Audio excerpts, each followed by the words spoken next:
All right, so today we're doing a quick raw reaction right after the game. Game 2 just ended about 1 minute ago. I'm recording right after the game. Celtics are up 2-0 in this series, and I'm not gonna lie, it's kind of looking like it's clipped. It's looking like they're probably gonna win the whole thing. Now, the thing that does give Mavs fans hope, not a lot, because I still think the Celtics are just so well-rounded, but Porzingis, halfway through the fourth quarter, went out with an injury. We have no clue the severity of it, but he was limping around. And if Porzingis isn't there, let me see his stats for today.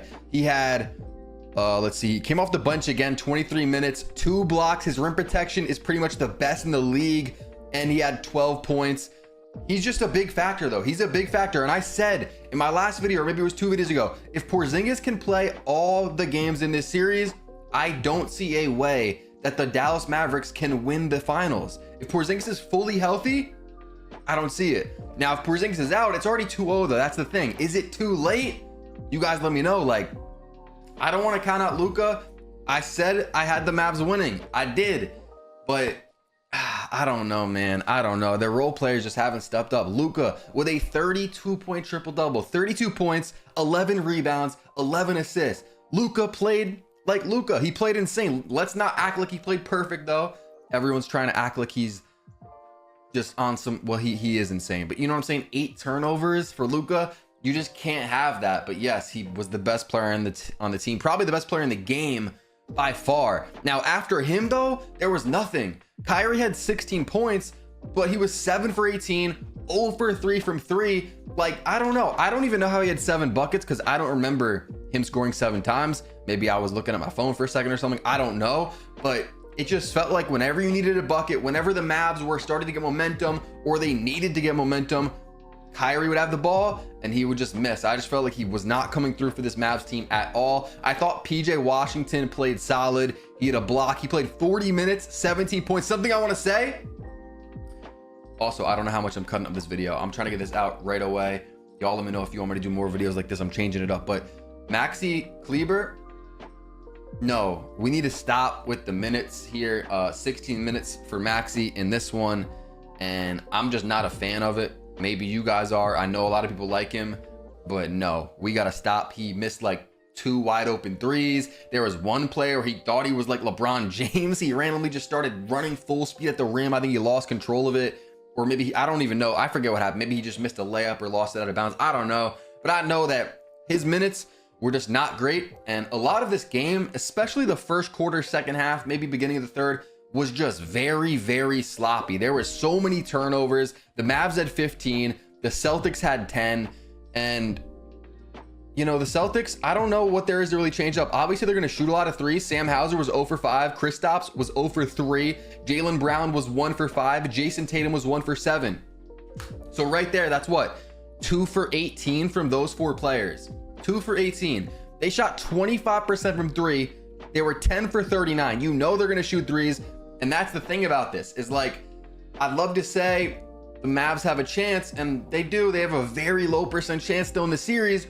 But when the Celtics are shooting 25% from 3 and you still can't win, it's just tough. Like, they really needed Kyrie to step up. They needed Kyrie or somebody. And I want to shout out, or I want to highlight Daniel Gafford, because in the second half, I felt like he was really stepping up big time. He had a big block. He was scoring, and I don't know. But also back in the Maxi topic, I don't know what you got to do. PJ Washington, play him 48 minutes a game if you have to. Maybe have Derek Jones Jr. at the 4. Maybe have Maxi in for a few minutes, but I just don't like him in the game for the Mavs at all. Jaden Hardy only played 2 minutes in this one. He had been getting like 7 to 10 minutes in a lot of the recent games. I thought maybe they should have went to him, because Kyrie was just having not a good night. And sometimes they'll bring in Jaden Hardy when like Luka or Kyrie go out, and they didn't really use Hardy at all. Something else I want to say, this is kind of it's not off topic, but it's maybe irrelevant. In the pregame show I was watching, and they had Michael Wilbon up there, right? And they asked him, he was like, they said, what do the Mavs need to do to win? Like, what's the key for them? And he said, Tim Hardaway Jr. needs to step up and play big. Tim Hardaway Jr. needs to step up for the Mavs. Like, Wilbon, buddy, I don't know if you've been like watching the games, but Tim Hardaway Jr. has not been playing. He played in the OKC series, but he's pretty much just been played out of the rotation. So it's like, I'm thinking like, how many of these analysts actually watch the games and know what's going on? Because saying Tim Hardaway Jr. has to step up is kind of crazy. Now, I was taking some notes during the game. Oh yeah, this is another thing. Tatum, okay, I don't want to be a hater. I don't want to be. But the whole discourse around Jason Tatum is just very interesting. He had 18 points, 9 boards, 12 assists. He did not score effectively at all. He was bricking, but his playmaking was unreal. He was a great passer. But Jason Tatum in the first quarter, 0 points. And I want to say in the first quarter of game 1, he also had 0 points. He does not come out of the gate strong at all. He usually gets his buckets in the second half. 5 free throw points there. Tatum, I don't know. We'll get to it when it happens. But Tatum might have the most Mickey Mouse Finals MVP ever if it goes to him. Do y'all think it's going to him? Because in game 1, I'm not gonna lie, he wasn't the best player for the Celtics. It was probably Jaylen Brown. Game 2, maybe just because of his playmaking, but Drew Holiday with 26 points and 11 boards, and he just put the clamps on. Like, Jaylen Brown with 21, Derek White was huge. That's another thing. Jaylen Brown and Tatum get all the praise and all the shine in like the public and the social media, but Drew Holiday and Derek White need their flowers more, because that combination is special. Defensively, offensively, all around. I just feel like there's not much to say other than they're just special. They just are. What else do we have? Oh yeah. So this is more of a first half thing. I was thinking Luka, insane.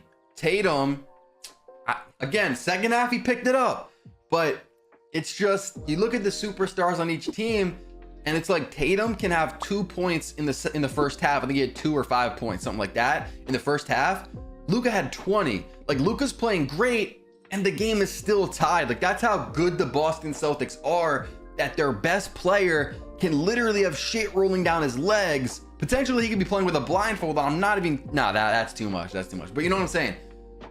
That's how bad he can play, and the Celtics can still win. Whereas Luka is playing like Luka, and the role players just aren't stepping up. They're just, and again, Luka with 8 turnovers, that can't happen. But I'm just saying, the teams are not really even, but we kind of knew that coming into this. The Celtics this year are just one of the best teams in NBA history. They are. I'm not saying they're 1 or 2, not even saying they're top 10, but they are, you know, I don't know, top 20. They're somewhere in that mix. They've had that good of a season. Something else I noticed in the first half, I thought the Mavs played great defense. They were actually, and it's hard to play better defense than the Celtics, but I thought the Mavs were playing better defense than the Celtics. But the thing is, they couldn't capitalize. It was actually insane. And this goes back to when I was saying that it was a very sloppy game, especially in the first half.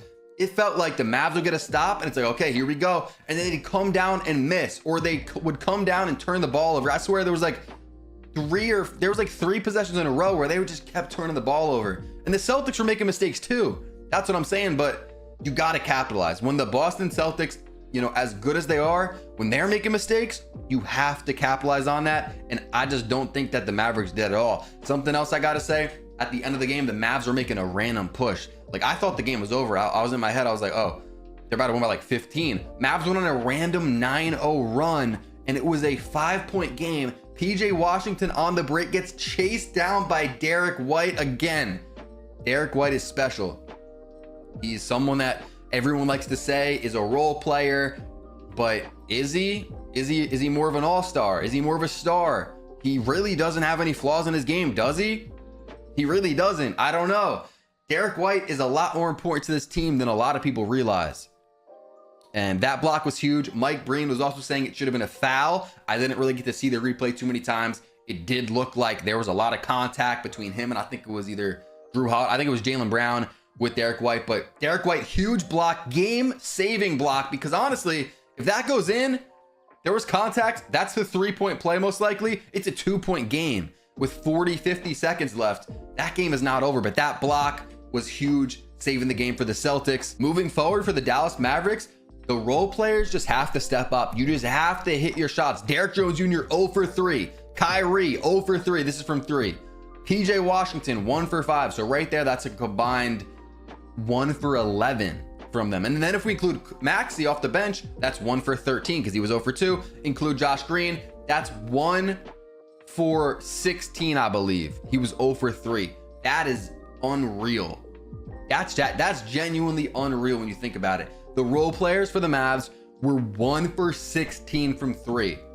And I remember Dante Exum hit a random 3. Like, he hasn't really been getting too many minutes. He came in and hit a 3, and I was like, whoa, hold on. A role player hit, like, I was genuinely kind of like shocked because like they just couldn't get anything to drop. But yeah, moving forward, role players got to play better for the Mavs. And for the Celtics, you just kind of are worried about Kristaps Porzingis' health again, because he's huge for this team. Again, if Kristaps is out, the Celtics are already up 2-0. They're still the better team even without Kristaps. Mavs have a low % chance of winning. Let me know what y'all are thinking about this series. Is it clipped? Are the Celtics about to sweep them? If you made it this far, sub up. Let me know if you want to see more raw reactions in the future.